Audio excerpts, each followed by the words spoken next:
പ്രഭുപാദിന്റെ ശിഷ്യനായിട്ടുള്ള സിദ്ധാന്ത പ്രഭുവിന്റെ പുസ്തകത്തിൽ നിന്ന് വായിച്ച ഒരു കാര്യമാണ്. വോളിയം 1 ഒരു കാര്യമാണ്. അതില് ഒരുപാട് ശിഷ്യന്മാരും പ്രഭുപാദും തമ്മിലുള്ള ബന്ധം ആ ബുക്കിൽ പറയുന്നുണ്ട്. അപ്പൊ അതില് ഒരു മാതാജി കൗസല്യ മാതാജിയുടെ ഒരു പാസ്റ്റ് ടൈം അതിനകത്ത് പറയുന്നുണ്ട്. മാതാജി പറയുന്നതാണ്. മാതാജിയും യമുന മാതാജിയും പ്രഭുപാദ് ജയ്പൂരിലേക്ക് വിട്ടിട്ടുണ്ടായിരുന്നു, ഡോൾ മേക്കിങ്ങും മറ്റൊക്കെ പഠിക്കുക. അപ്പൊ അവരവിടെ പ്രീച്ച് ചെയ്യുകയും മഹാരാജിനെയൊക്കെ, അവിടുത്തെ ജയ്പൂർ മഹാരാജിനെയൊക്കെ കാണുകയൊക്കെ ചെയ്തു. അങ്ങനെ പന്തൽ പ്രോഗ്രാം ഒക്കെ നടത്തി. പന്തൽ പ്രോഗ്രാം എല്ലാം കഴിഞ്ഞതിന് ശേഷം പ്രഭുപാദ് തിരിച്ചു പോകുമ്പം ജയ്പൂരിലെ മഹാരാജ് പറഞ്ഞു, ഞാൻ കുറച്ച് ലാൻഡ് ഇസ്കോൺ ടെമ്പിൾ കൺസ്ട്രക്ഷന് വേണ്ടി ലാൻഡ് തരാം, ഗോവിന്ദജി ടെമ്പിളിന്റെ അടുത്ത് തന്നെ ലാൻഡ് തരാമെന്ന് പറഞ്ഞു. അപ്പം പ്രഭുപാദ് പോകുന്ന സമയമായിരുന്നു. അപ്പം പ്രഭുപാദ് അതിന്റെ ഫൈനലൊക്കെ ഡിസൈഡ് ചെയ്യാൻ വേണ്ടി ഇവർക്ക് കൊടുത്തിരുന്നു. അപ്പം പ്രഭുപാദ് നോക്കിയപ്പോൾ കൗസല്യ മാജിയാണ്, ഒരു യങ് ലേഡിയാണ്, 18 വയസ്സൊക്കെ ഉണ്ടാകുള്ളൂ. അപ്പൊ ഈ ലാൻഡ് ഡീലിങ്സ് ഒക്കെ കുറച്ച് അവർക്ക് ബുദ്ധിമുട്ട് വരും. ഒന്നാമത് അവർ വെസ്റ്റേണറാണ്, ദേശീയരാണ്. അപ്പം മനസ്സിലാക്കാൻ ബുദ്ധിമുട്ട്. അപ്പൊ അങ്ങനെ പ്രഭുപാദ് തന്റെ 2 ശിഷ്യന്മാരെ, മെയിൽ ഡിവോട്ടീസിനെയും കൂടെ അവിടെ നിർത്തി ഈ ലാൻഡ് രാജാവിന്റെ കയ്യിൽ നിന്ന് മേടിക്കാനായിട്ട്. ഒന്ന് ദയാനന്ദ പ്രഭുവും മറ്റൊരു വേറൊരു ബ്രഹ്മചാരിയെ നിർത്തി. അപ്പൊ അവരവിടെ കുറച്ച് ദിവസം അവിടെ നിന്നു കുറച്ച് ദിവസം കഴിഞ്ഞ പക്ഷെ രാജാവ് അദ്ദേഹത്തിന്റെ പ്രോമിസിൽ നിന്ന് തിരിച്ചുപോയി. ലാൻഡ് കൊടുക്കാന്ന് പറഞ്ഞിട്ട് എന്തോ കാരണങ്ങളുണ്ട് രാജാവ് പിന്നെ ആ ഒരു പ്രോമിസ് പാലിച്ചില്ല.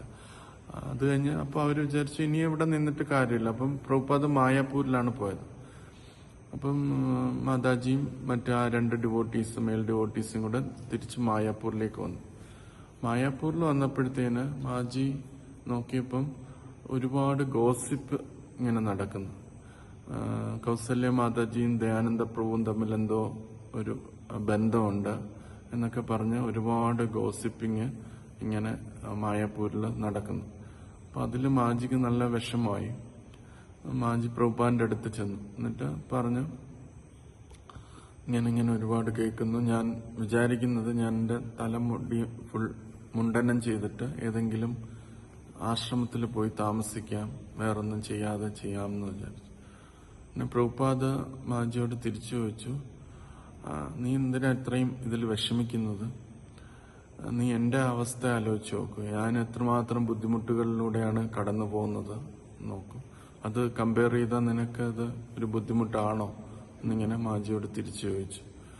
എന്നിട്ട് മാജിയോട് പ്രഭുപാദ് പറഞ്ഞു, don't expect, you are expecting a calm sea in the material world. ഈ ഭൗതിക ലോകത്തില് ഒരു ശാന്തമായ സമുദ്രമാണ് നീ എപ്പോഴും സ്വപ്നം കാണുന്നത്. അതൊരിക്കലും നിനക്ക് ഇവിടെ ഈ ഭൗതിക ലോകത്തിൽ കിട്ടില്ല എന്ന് പറഞ്ഞു. ഭഗവാന്റെ അടുത്ത് ഗോലോക വൃന്ദാവനത്തിൽ മാത്രമേ അത് ആ ശാന്തമായ ജീവിതം കിട്ടത്തുള്ളൂ. ഇതെല്ലാവരും ഇങ്ങനത്തെ ഭൗതിക ലോകത്തിലെ ബുദ്ധിമുട്ടുകളിലൂടെ തന്നെ പോകേണ്ടി വരും എന്ന് പ്രഭുപാദ് പറഞ്ഞു. എന്നിട്ട് പ്രഭുപാദ് പറഞ്ഞു, നീ ഇപ്പം വേറെ ഏതെങ്കിലും സ്ഥലത്ത് പോയി തലമുണ്ടനം ചെയ്ത് നിന്ന് കഴിഞ്ഞാൽ എനിക്കും അത് വളരെ വിഷമാവും. അതുകൊണ്ട് നീ എവിടെയും പോകണ്ട, എന്റെ കൂടെ തന്നെ ഇവിടെ നിൽക്കാനായിട്ട് പ്രഭുപാദ് പറഞ്ഞു. അങ്ങനെ കൗസല്യ മാജിയുടെ ആ ഒരു റിയലൈസേഷൻ പ്രഭുപാദ് പറഞ്ഞു തന്ന റിയലൈസേഷൻ പറയാണ്, ഭൗതിക ലോകത്തിൽ ഒരിക്കലും ശാന്തി കിട്ടും എന്ന് വിചാരിച്ച് നമ്മള് ഭക്തിയിൽ മുന്നോട്ട് പോകണ്ട, അതിലൊരു അർത്ഥമില്ല എന്ന് മാജി പറഞ്ഞു.